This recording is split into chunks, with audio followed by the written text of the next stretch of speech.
Mr. Chef Uncle.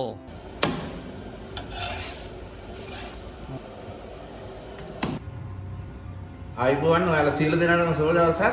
ටික දිනකින් එන්න බැරුණා ඔයාලා හම්බෙන්න මම පොඩ්ඩක් කාර්ය බහුල වුණා.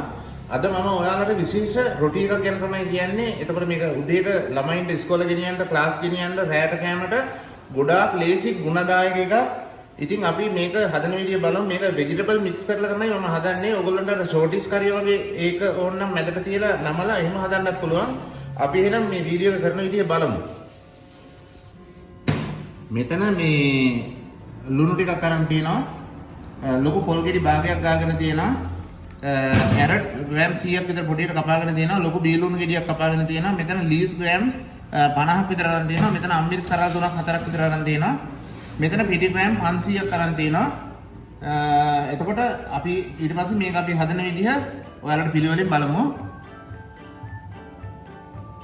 මේක කවලම් කරගන්න පහසු වෙන්න පොඩ්ඩක් ලොකු බෝල් එකකට පිටි ටික මාරු කරගත්තා.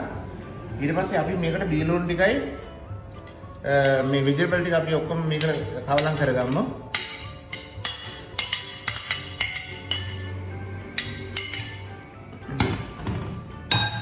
අවශ්‍ය ප්‍රමාණයට ලුණු දාගන්න. ඔයාලට මේකට සැමන් මාළු ඒ වගේ මේ අයිටම් එකතු කරගන්න පුළුවන්. ඔයාලා කැමති නම් අපි මේක වෙජිටබල් වලින් තමයි අද හදන්නේ. මේකට අපි හොඳට මේ පැහැම උණු වතුරෙන් තමයි මේක අපි අනන්න තියෙන්නේ.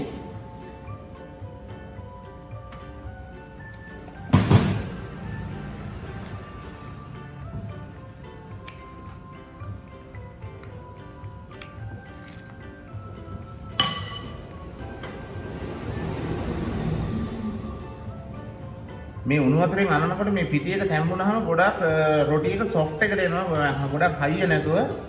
ඒක නිසා මේ ගොඩක් ළමයි එහෙම නැත්නම් හැමෝටම මේක ගොඩක් කන්න පහසුයි. අර මේ දන්නවනේ අර රොටි සාමාන්‍යයෙන් හයියට තිබ්බහම කන්න අමාරුයිනේ කාටකුණක් නිවුනහම. ඒකට තමයි අපි උණු වතුරෙන් කවලම් කරන්නේ. දැන් අපි මේකට පොල් ටික එකතු කරගමු.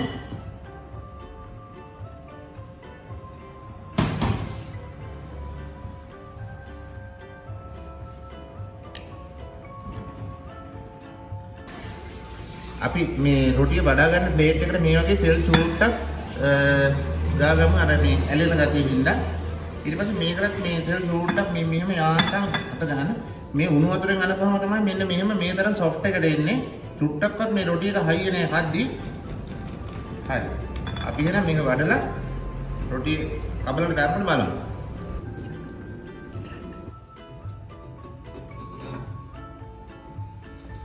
මෙන්න මේ විදිහට ග්‍රිල් එක ප්ලේට් එක රත් වෙන්න තියලා රොටි එක වුණ තුනී කරගන්න. අපි මේකට තව දෙක තුනක් කොයි ගාම දාමු.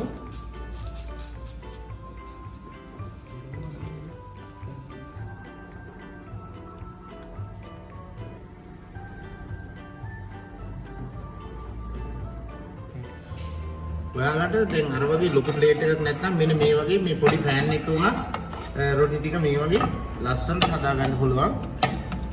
මේ වගේ එකක අර මම කිව්වා වගේ ෆිලින් එක දාලා නමා ගන්න එහෙම හරි ලේසි. ඒ ෆිලින් එක දානවා නම් මේ රොටි එකේ ඝනකම මීට වඩා චුට්ටක් තව අඩුවෙන් ගන්න ඕනේ. ඒ කියන්නේ තුනී වෙන වුණාම තමයි ඒකට හරියන්නේ ලස්සනට.